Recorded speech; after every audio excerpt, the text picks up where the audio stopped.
Alrighty then, today we're doing a binding fiber sweep. So, when you're doing the detox and, well, if you're not got onto detox, your general level of health is poor. It's inevitable. Stuff builds up. So, when you have some detox symptoms or die-off, and you get which is essentially gas, especially ones that smell and comes from a deeper down in the body and when you can identify the location, then you need to deal with that. Because it sucks, it's not fun, but how do we do, and this is the way I'm dealing with it with my alchemical awesomeness expertise. So, got a fiber cleanse here because, especially for a lot of people, fiber is the one biggest thing that they're missing. And if we're not got the fiber to go through and sweep and clear up on a regular basis, stuff just builds up and gets stuck into different sections and things, especially around bends and corners of the gut, which are intestines or what. When you lay them out it'll be the size of a tennis court. In here? Really? That's apparently. So we need to clean them out with fiber and these are things that are the binding, so when they get all the moisture, and ideally a well-hydrated gut, 4 or 5 litres of water per day is the general consensus, and then they bind and expand. So if you imagine you got a tube, and then you were silly enough to go vegan and do a detox without minerals, without glutathione, without iodine, without all these nutrients and minerals that are required to detoxify. Guess what? You're screwing yourself. Self-sabotage much. How often does that come up in your life? Why would this be any different? It's gone there. So imagine you've got a tube here, or a pipe, same thing, and everything's just going through smooth, but you've only got little bits, and your capacity to go through stuff builds up. Well then, your digestion and therefore your whole body and your whole life is of a limited capacity. I remember those days. They used to suck, even though I thought I was awesome. And so by doing these sorts of things, having expanding fiber and clays and Mangista, there are heavy, dense fibers and will absorb and draw moisture. So we need to be putting in lots and lots of water to make sure that goes through. And so when they expand, they can come out and just gently clean up any mucus or any fungus or any growth that were potentially growing already or going to. Because in anything that's a hot spot of inflammation is generally going to cause problems and dis-ease. And there are many of them. I can tell you that from experience. And then you look at other people and you go, good luck. 10 years of detox experience, and you look at people who haven't done any and they're trying to tell you about health. Good luck with that. So the ingredients in this one is psyllium husk, carob powder, linseed meal, oatmeal, slippery elm bark powder. So great for liver as well. Let's get a bigger golden spoon. So I'm just putting it in this container so I can use it on the go. It's just a simple, easy, convenient container. So a bunch of that goes in.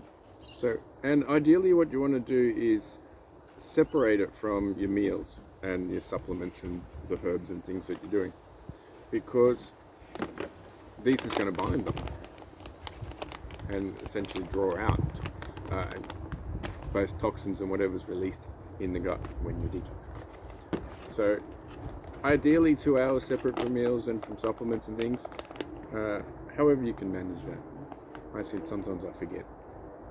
So this is why if I have it on the run, I go, I haven't put anything in my gob for beautiful nourishing nutrients in my gob for a while.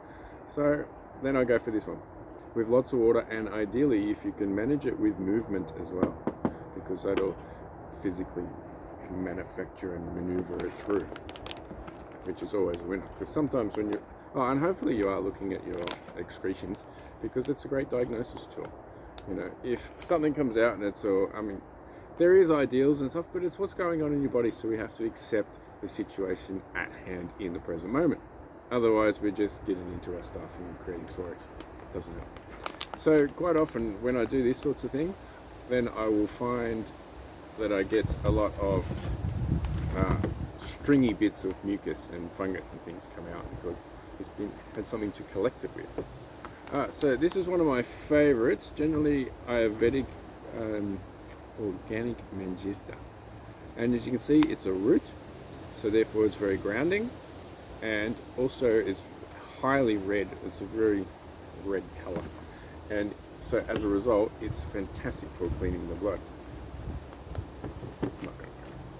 One of my favorites, and it works tremendously. And here on the packet it says, the purifying nature of Mangista imparts a bright and clear complexion, relief to occasional itchiness, less heat in the body, helps support the regular function of the liver, kidneys, elimination of natural toxins, and overall support for energy, immunity, and health. Winning, right? They're all the things that I want, and I'm requiring at this stage because I've got lots of dry skin going on. And of course, a little bit of cinnamon goes a long way. I generally tend to put that in quite a lot of my concoctions, my alchemical magical potions. So a little bit of cinnamon for gut absorption and to nourish and nurture and provide sweetness. Because if you're going through your stuff and you find something, you could do with a bit of sweetness to kind of deal with it sometimes. Okay, so this one is a little bit messy, but this is organic white clay. Great for binding to toxins in particular, all the yucky stuff that's potentially in people's guts and intestines. You really don't want that sometimes. But it's the situation we're in, so you've got to deal with it. So I'm going to put a bunch of that in because that is fantastic for binding. If you have other clays, different colors, different properties, then, or bentonite clay, also fantastic for removing heavy metals and toxins, which are the food for fungus and parasites. And when you get into the nature of reality, which I love too because it's fine, it's high vibrant and super high brain function type subject material, and then you start to realize that can you control your own mind? Very few can. Very few. Actually, it's quite rare. So, what is controlling the mind? Well, generally, fungus, parasites, biofilms, mold, moss, fungus, these things that are on the other end of the nervous system that we're not currently connected our circuitry to. Therefore, by doing these sorts of things, you'll have a much clearer mind, a lot less stress, but that's for people who don't understand magnesium. And you'll be able to have your practices to become much more affecting.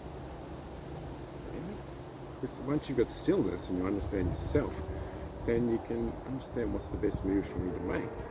But if you've got a helicopter head of 100,000 different voices because you haven't been able to identify them, then who or what is in the agenda, and then you'll end up just like everybody does, adhering to the environment, doing what everyone else is doing, not doing what you want for who you are and for your particular soul's journey. Sounds like a much better idea, isn't it? Alright, so, and if you want to stay tuned for the next video, I'm going to go through a couple of next level ones that are a bit more of an advanced practice, also to keep the video time shorter. So that's an amazing option for everyone and covers so many aspects of the body. And look at it. Yeah, got the skills. Using them.